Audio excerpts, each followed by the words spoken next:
પરિચય આપ્યો. સદવિચાર પરિવારથી કેટલા જણા પરિચિત છો?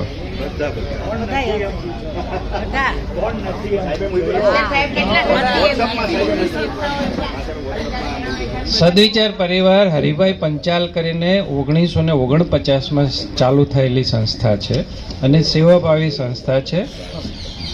એડ્રેસ ટૂંકમાં કહું તો મેરિયટ હોટલની બરોબર બગલની સંસ્થા, સેટેલાઇટ રોડ ઉપરની છે. વિવિધ પ્રવૃત્તિઓમાં 100 લોકોનું ટિફિન સર્વિસ ઘરે બેઠા આપે છે. શૈક્ષણિક કાર્યક્રમ કરે છે, સ્ત્રીઓના ઉત્થાનના પ્રોગ્રામો અને ટ્રેનિંગ આપે છે, બાળકોને કોમ્પ્યુટરના ક્લાસીસ કરે છે. આ ઉપરાંત અત્યાર સુધી થોડી ઘણી મેડિકલ ઓપીડી ટાઈપની સર્વિસીસ ચાલુ કરી હતી, પણ પછીથી ટોરન્ટ, પછી મોટી મોટી કંપનીનો CSRનો જે ફંડ આવે છે એ CSRનો ફંડમાં આપણા જૂના રિટાયર્ડ શ્રી PK લહેરી સાહેબ, જે બહુ નામાંકિત IAS chief secretary of Gujarat રહી ચૂક્યા છે, એમના અને ડૉક્ટર પંકજભાઈ શાહ, જે કેન્સરમાં ઓન્કોલોજીમાં ઘણું નામ કમાયેલા અને હજી પણ 80 વર્ષની ઉંમરે પણ મારી જેમ એક્ટિવ છે. આ બંનેના સહયોગથી એક એવું ઊભું કરવાની જરૂર પડી કે we are middle and upper middle class people. અને વૃદ્ધાશ્રમો, સિનિયર સિટીઝન હોમની સંખ્યા તો વધતી જાય છે, પણ ત્યાં પણ એક પરિસ્થિતિ એવી આવે છે કે જ્યારે દાદા દાદી બીમાર પડે ત્યારે એ લોકો કહી દે કે ભાઈ હવે તમે એમને ઘરે લઈ જાઓ, we are no more to take care of this people.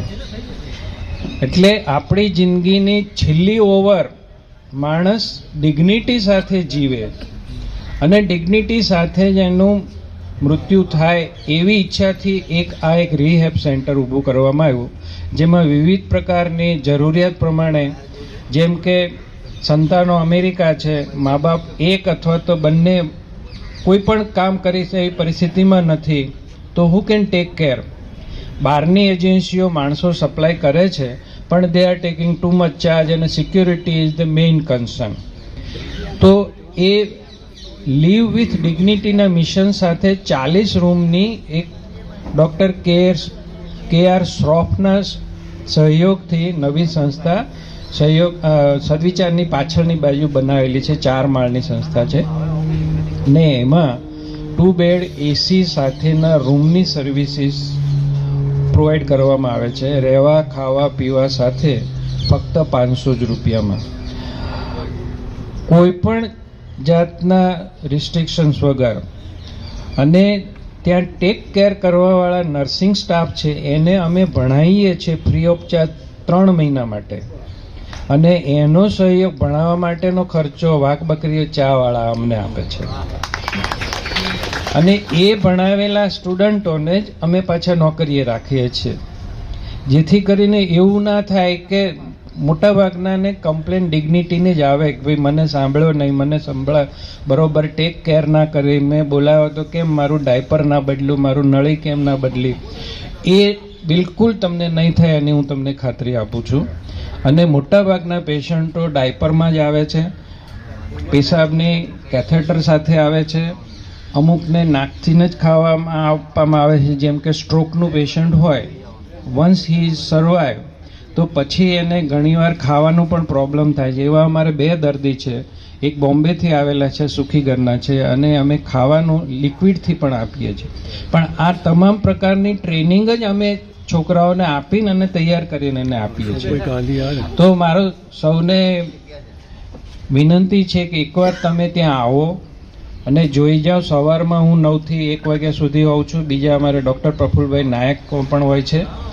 અને તમને 9893 77700 આ નંબર ઉપર 24 કલાક તમને કોઈ પણ જાતનો ક્વેરી હોય, પૂછવું હોય તો પણ તમને આવશે. ફરીથી તમે નંબર લખવો હોય તો લખી લો. હા, પૃથ્વીસિંહભાઈ તમને સર્ક્યુલેટ કરી દેશે. હા, 9893 77700. હા, આ 24 કલાક ચાલુ રહેતો નંબર છે. તમને કંઈ પણ જાતની ક્વેરી હોય તો તમે દિવસ દરમિયાન કોઈ પણ તમારા અત્યારે 40 રૂમમાંથી 25 રૂમ ભરાયેલા છે. હવે